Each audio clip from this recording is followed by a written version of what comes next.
Welcome to the KR Queen channel, where I evaluate complex questions and present the results to you as though to a jury. Hey everyone, my name is Corey Queen. I'm an attorney in Seattle, Washington, and before law school I was a campus minister at the University of Tennessee. And the day I decided to start this channel was the day that I watched Alex O'Connor debate Cliffe and Stuart Knechtle. I watched the debate live back in December, just 2 months ago, and there was a really frustrating segment where Cliffe pressed Alex on what he's building his life on. Here it is. Now, Alex, it's time for you to answer my question. What is the alternative to the biblical God, Jesus Christ, that you accept as more reliable? And secondly, what's the evidence that that alternative to Christ is really reliable? I'm an agnostic. I don't submit to know what the ultimate answers to human existence are, but I don't think that the evidence for Christianity being the correct one is plausible. So give me the more plausible one. That was my question, Alex. What's the more plausible one that you have chosen to follow? Because obviously you're dressed a certain way. Obviously you have your hair on your face manicured very nicely. So obviously you have motives, you have ambitions. Mm-hmm. So you're living for something or someone. What is it, and what's the evidence that what you are living for is reliable? I'm afraid I kind of just reject the grammar of the question. I don't have a systematized theology because I don't even believe in the existence of God. I'm an agnostic. Like I say, I don't know the answer to these questions. I don't know what my ultimate motivations are. I don't even have access to my own sort of deepest psychology. So I couldn't tell you why it is that I shave my mustache and regrew a beard. I don't know, but I know that it's not because of a man who I don't even believe claimed to be God in the first place, allegedly dying on a cross and leaving some scanty evidence behind him. I don't think that's fair. You are far too articulate. You are far too deep a thinker to convince me that there's not something that's powerfully motivating you. You're living for something, for someone, for some worldview, some philosophies, religion, whatever. Come on, sir. You are not just an accident. You didn't just arrive at where you are now by chance. You know that as well as I do. I don't know that. I mean, that's to beg the question. That's precisely the kind of thing that we're trying to discuss here. I don't know how many times I can tell you I'm an agnostic. I don't know how we got here. I don't know how the universe began. I don't know if there's a God. What I do know is that the textual evidence for things like the resurrection in the New Testament is simply not enough to convince me. For example, what is enough to convince you that whatever you're living for is true? I don't know. So you'll notice that Alex falls back on, I don't know, I'm agnostic, and so doesn't really even attempt to answer the question. Now, what Cliffe was doing follows a pretty standard model of apologetics, which is called classical apologetics, and that has a few elements. 1, show Christianity to be true. 2, defend Christianity against any attacks. And 3, undermine the opposing worldview.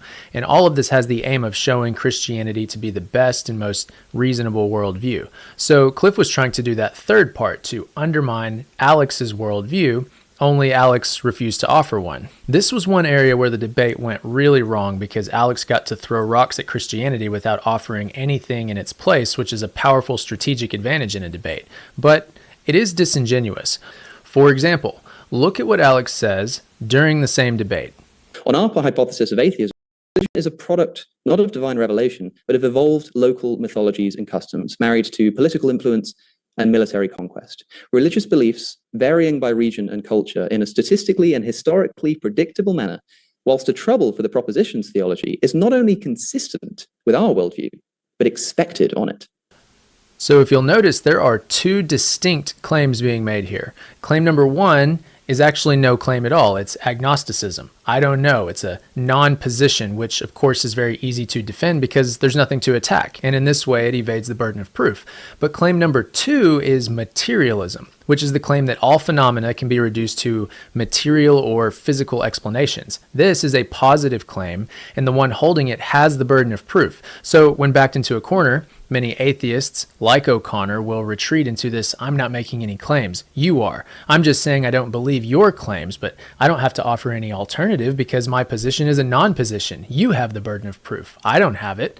But later, when it's convenient, atheism will become synonymous with materialism, which is a positive claim. This commits a fallacy called the Motte-and-Bailey Fallacy. A Motte-and-Bailey was a medieval castle with a motte to sort of fortress that was very difficult to penetrate, and a bailey, which is a sort of flimsy outer fence that was easy to penetrate. So let's put it in that modern language and call it the fence and fortress fallacy. That's more intuitive to the modern ear, and plus it has a nice ring to it. Atheists like to say their position isn't a position at all, and so they don't have the burden of proof. That's the fortress because it's very difficult to attack a position that's not a position.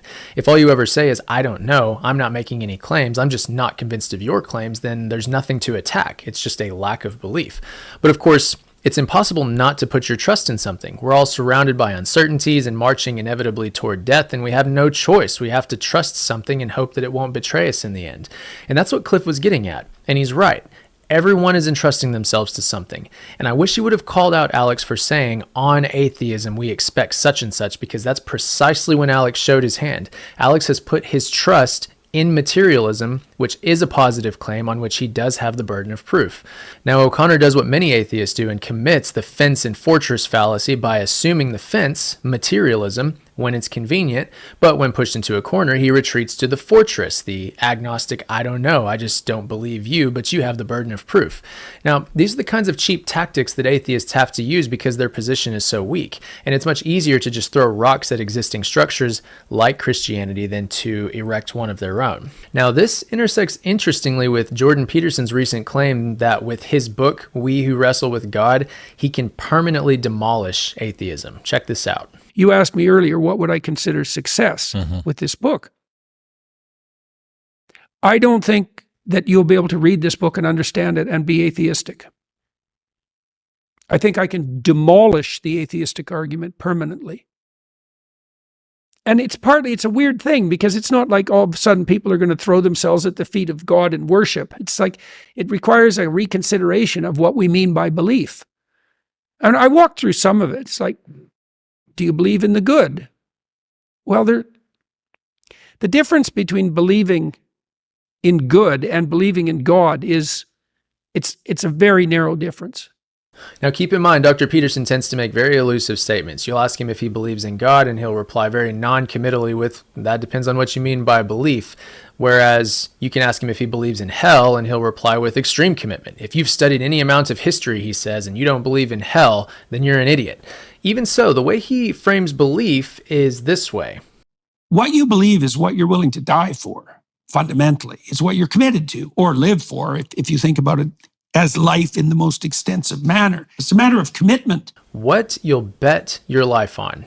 And suddenly we're sounding very Pascalian here. As Pascal wrote, I know not who put me into the world, nor what the world is, nor what I myself am. I am in terrible ignorance of everything. I know not what my body is, nor my senses, nor my soul, not even that part of me which thinks what I say, which reflects on all and on itself, and knows itself no more than the rest. I see those frightful spaces of the universe which surround me, and I find myself tied to one corner of this vast expanse without knowing why I am put in this place rather than in another, nor why the short time which is given me to live is assigned to me at this point rather than at another of the whole eternity which was before me or which shall come after me.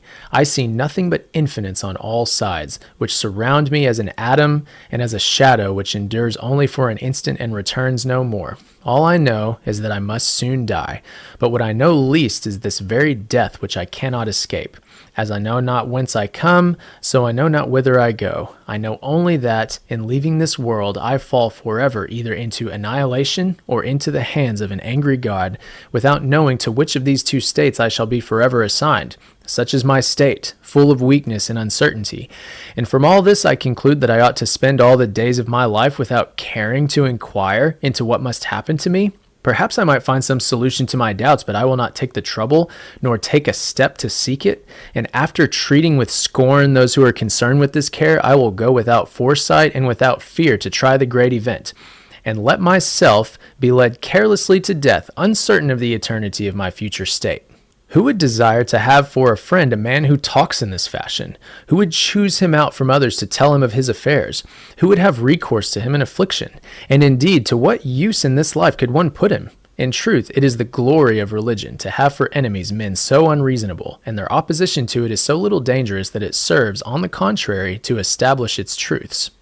Now, before you let the nearest village atheist convince you that this sort of Pascalian wagering has been debunked, let me read you this section from the Stanford Encyclopedia of Philosophy on Pascal's wager. Pascal's wager vies with Anselm's ontological argument for being the most famous argument in the philosophy of religion. Indeed, the wager arguably has greater influence nowadays than any other such argument, not just in the service of Christian apologetics, but also in its impact on various lines of thought associated with infinity, decision theory, probability, epistemology, psychology, and even moral philosophy. And why is it so influential across so many fields to this day? Because it's very rational to recognize the vastness of the mysteries all around us, the smallness of our time on earth, and the vast importance of deciding what we will entrust ourselves to during this brief time. Now, Christians say, I entrust myself to Jesus. He is the way, the truth, and the life. Whatever he says, I will do, no matter how painful or risky. If I'm betting on him. Atheists will say, I entrust myself to what? In O'Connor's case, whether he admits it or not, it's materialism. He's placing his wager on either one, the truth of materialism, or two, if he's wrong, then he's betting that his public atheism actively undermining Christianity is at least forgivable. Many atheists place the same bet, especially the public ones. Many atheists will also claim they're framing their platform or beliefs around reason or logic or skepticism, and they'll claim that that's what they build their life around. Only then they'll fixate on religion and spend a great deal of time and energy trying to debunk religious ideas. In service to reason and logic, they could promote all sorts of things, mathematics, the education system, science, whatever, but they fixate on religion. Here again is the fence and fortress fallacy. They claim to be promoting reason, science, and so on. That's the fortress. Reason and science are great, and we can all agree on that. But in practice, they're not promoting reason and science. They're promoting anti-religion. That's the fence. And this fence is even flimsier than simple materialism. Because here's the thing. Let's assume for a moment that the atheists are right. Life is a brief, accidental taste of existence, and we'll soon permanently fall back into the void we came from. Even if they're right, they won't improve anything by convincing other people of it. A mountain of empirical research, the kind of research atheists claim to be so fond of, demonstrates that religion is good for people and good for society. Numerous studies have shown that religion, prayer, church-going, and so on are powerful tools for improved mental health, defeating addiction, increased life expectancy, altruism, better sex life, a seemingly endless array of benefits. So those who promote atheism are demonstrating one of two things. Either one, they're ignorant of how harmful atheism is to people and to society, or two, they believe that this harm is worthwhile. But why? What reason could there be for thinking that it's worthwhile? They would have to say, my highest value is truth or reason or logic, and I don't care if the truth is harmful, I'll promote it nonetheless. And this is the kind of thing an atheist might say when pushed into a corner, but they don't live that way. They'll claim to promote reason and science, yes, but then in the same breath, they'll champion freedom of speech, freedom from racism, sexism, oppression, and so on. And yet bare materialism offers no basis for these human rights, which is why such rights have been most powerfully and effectively championed by Christians for Christian reasons. And so yet again, they've committed the fence and fortress fallacy, retreating to views they don't actually hold. This is why atheism is fundamentally absurd. Dr. Peterson is right. One who understands the sort of Pascalian wagering that he's describing and the unmatched moral and psychological grounding that Christianity offers, they won't bet their life on something so, at best, harmful and, at worst, eternally self-destructive as atheism. We all have to place our bets, and the atheistic bet is patently absurd.